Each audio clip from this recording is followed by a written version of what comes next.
Hey guys, it's Nick and Sherry with some cruising tips. Alright, tip number 1. You should fly in a day early. That is going to avoid you any problems that could possibly come up with flight delays or weather. Emergencies. Anything that could come up. At least you'll be there the day of. You'll already be in town and ready to get to the port. That's right. Alright, tip number 2. Get your muster drill completed. For you guys who haven't cruised before, you have to do what's called the muster drill. And that is, in case of emergencies, most of it's going to be on the app nowadays. So you just log on to your app. You'll hear the sounds that the boat will make when an emergency happens. And it'll ask you some questions. You need to follow along with that. Then you actually have to show up at your particular point where, if emergency did occur, where you would need to go in case of that emergency. Now you have to complete this or the boat will not take off. So everybody on the ship has to complete the muster drill or they will come looking for you. That's right. The boat will not move until everyone has checked in at their muster station and completed the online questionnaire showing that they've read and understood the drill of what to do in case of an emergency. So make sure to get that done first when you get on the ship. That's right. It only takes like 10 minutes and it'll be real fast, but believe me, you'll want to get it done and over with. Okay, number 3. Now from our research, it does look like you can cruise what's called a loop cruise with just an ID and maybe a birth certificate.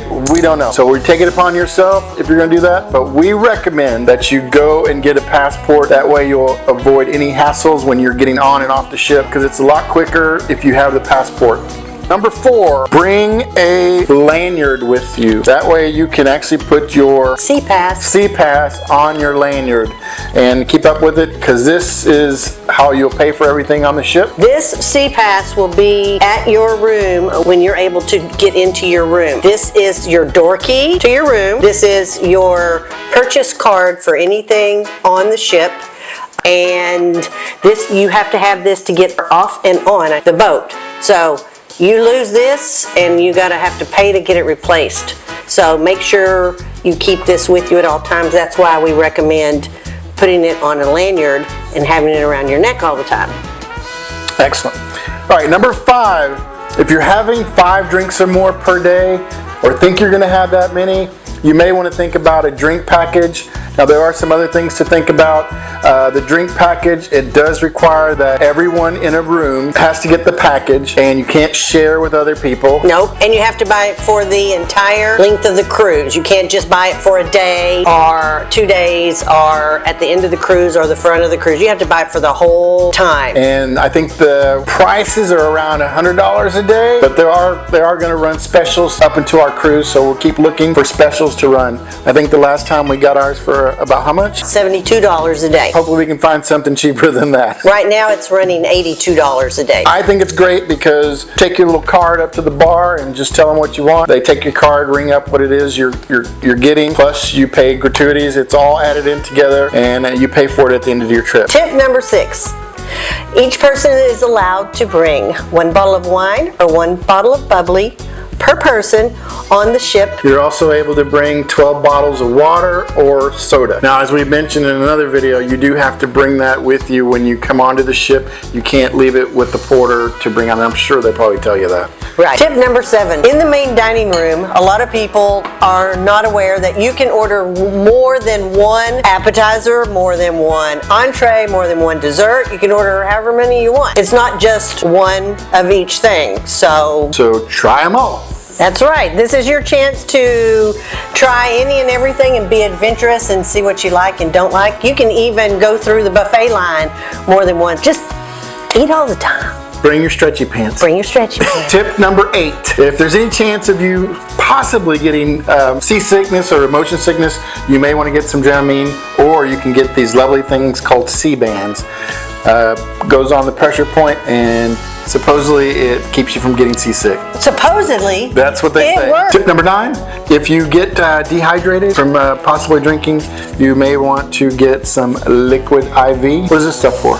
It is a powder substance that you put in water and it keeps you hydrated. It's got special peptides in it that will hydrate you. So having one of these 1 or 2 a day will help you stay hydrated and keep you from being so tipsy. So perfect. These always go in my suitcase. case. And the final tip is join the Facebook groups out there. Yes, if you go on Facebook and you search Royal Caribbean Allure of the Seas, January 22nd through 26th, 2024. There's a Facebook group that someone has made, and anybody that wants can join that, and there's a lot of good tips and a lot of ways to meet people, so it's very helpful. You might want to join that if you come across And it. we will add that in our Facebook group as well for you guys.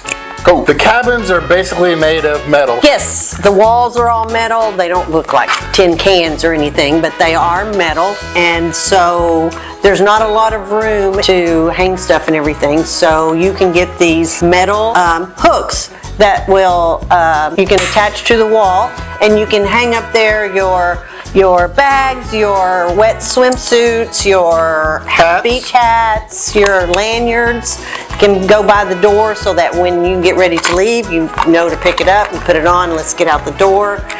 They just come in very handy. We found that they helped a lot. Okay. The other thing is a lanyard. Don't forget the lanyard. Another thing is a little clip. Not a chip clip, but a chair clip. A towel clip. Towel clips. You can clip your towels onto your beach chair so they won't fly away. Believe it or not, it gets really, really winded on the deck, so they come in handy. Yes. The next thing is, and we may do a video on this, on how to pack. Or how not to pack. Some people pack by folding their clothes and putting it in there, and some people are learning to save room by rolling your clothes. Yes. So you can have these clothing, what are they, packing cubes? Packing cubes. And you roll your clothes up and put them into the packing cube. There's different sizes. So if you want to pack good, I'm learning still. The next item is, what is this? That's an over the door shoe organizer. Ladies, you'll probably know what this is, where you put all your shoes in there, but you can use this on the cruise to put on the bathroom door, and in this you can put your shampoo, your bug spray, your sunscreen, your face wash, your toothbrush, everything. And because the sink area in the bathroom is super tiny, so this way this stuff is accessible for Right you. there at your door of the Right bathroom. there. So we used it last year and it came in very handy, so we'll be doing that again. Another little tip is, You're gonna need an adapter in the room because there's very few plugs, and so the cruise line will only allow non-surge adapters. So make sure you grab one before you leave to get on the ship, because believe me, it's going to come in handy. You're going to want to plug in the hair dryer or your curlers or your fan.